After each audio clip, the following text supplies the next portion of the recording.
Hmm. Okay?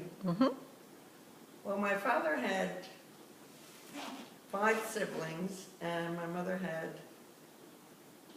7 siblings. When Dad came the first time, well, it wasn't quite the first time, first holiday, Aunt Anna dressed, my Thanksgiving. father's sister dressed up as the maid and let him in, and he was not intimidated at all. But Aunt Anna always had lots of stories to tell, so when she was younger, in order to make money,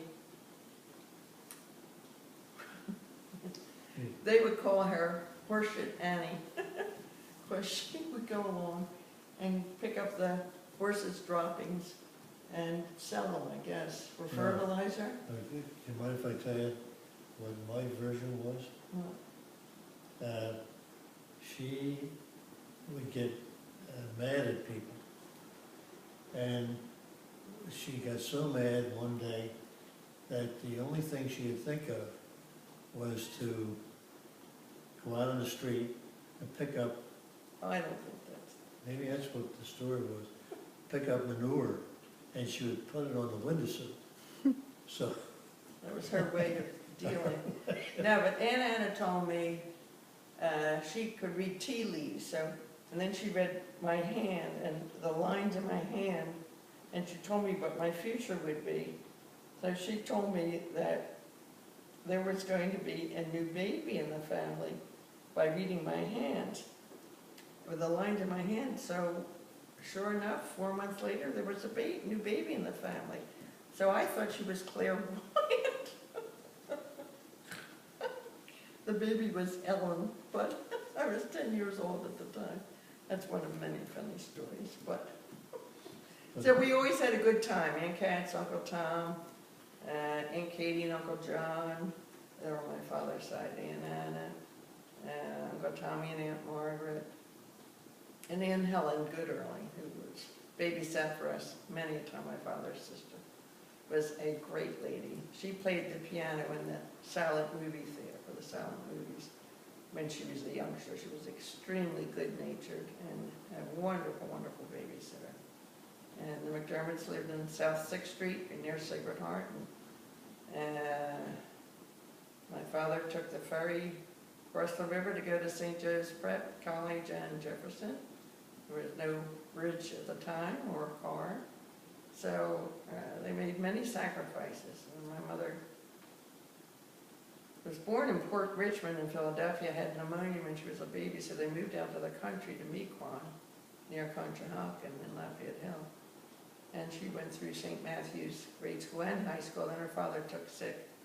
So they moved back to the city. The youngest was 2 at the time, and her mother was stone deaf. And the younger ones went to the Jesu and Little Flower or the Prep. And she met my father at a Penn St. Joe game. And they got married in 1929. And they put my grandmother was a widow, and she was stone deaf, so my father and his cohorts snuck in beer down in the basement in the back of the house, right on Master Street, 19th and Master. But they always had a good time. My father was a brewery doctor all through Prohibition, and a lot of funny stories about that, piping booze underground and all that stuff, getting his Camden beer from his patients. And my father had a lot of really good patients. He was the first chief of Our Lady of Lourdes, and when it opened, he was very close to Sister Paracleta. So all of our children were born at Our Lady of Lourdes, which was a great place. And we lived in Press Fair Apartments, and we lived in Glenview, and then we lived in Old Dock Lane, where we still reside.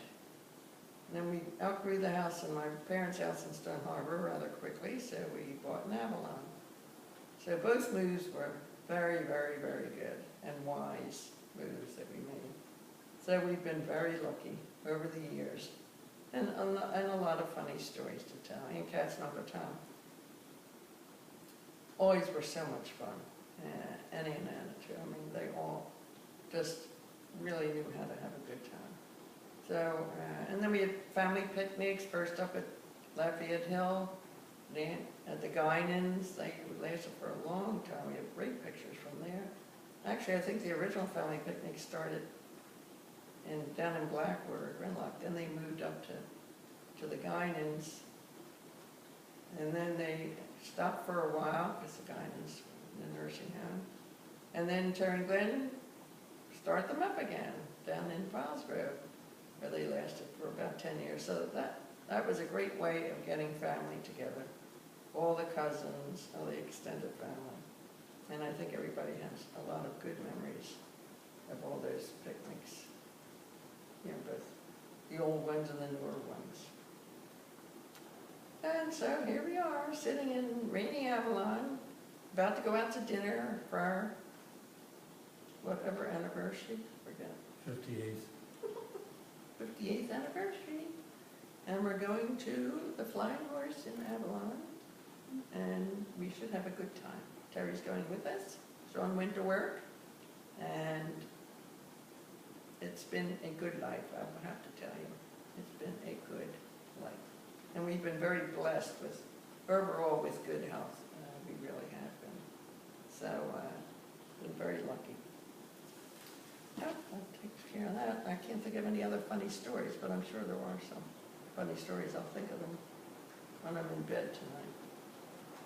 But there always were lots of funny things going on. Yeah. Grandpa was a brewery doctor, and he would send patients down to the brewery to pick up a case of beer for them. So Charlie Bodine was the owner of Camden Brewery. So a few months later, after they started, I guess right after Prohibition was over, Charlie Bodine said to Grandpa, he said, "Doc, are you having a problem drinking?" And so Grandpa said, "No, why do you ask?" He says, "Well, last week," I said, 10 people came down and got 3 cases of beer for Doc McDermott." He said, I think we have to have somebody to control it. So he says, "You can have as much beer as you want, but you have to write a prescription."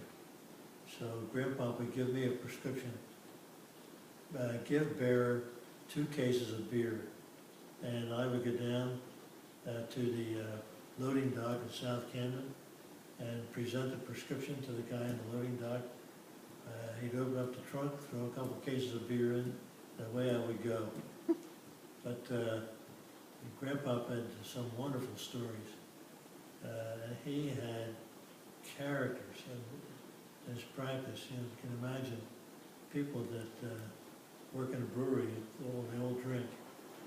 So he has some funny stories about Oh, he had a boat too, and he had a couple different boats, but the first one was a small little one. And my mother says, "Don't you name that boat after me?" And so he named it the EHYPHENM, the E-M. Don't call it the Yellow Marie. Don't you name that boat after me. And he had the boat. We're sitting on the dock at Uncle Tom's in Stone Harbor, and he had this thing looked like it had sunk 2 or 3 times and had to be raised. It was something that was salvaged. Anyhow, he putted over, and Grandma was sitting on the dock, and he putted over with the boat, and then turned the boat so you could see the stern, E-M on it, which apparently That was pretty funny. a great, wonderful sense of humor. He did have a Really, good sense just of a humor. great man, great Yeah. man. So anyhow, we've had a very happy marriage and a very happy relationship with the family, and we've been blessed.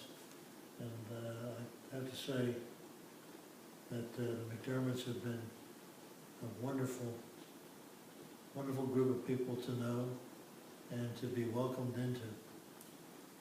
Of course, having the children helped cement the relations, because the grandchildren, obviously, Grandpa just loved his grandchildren. And he just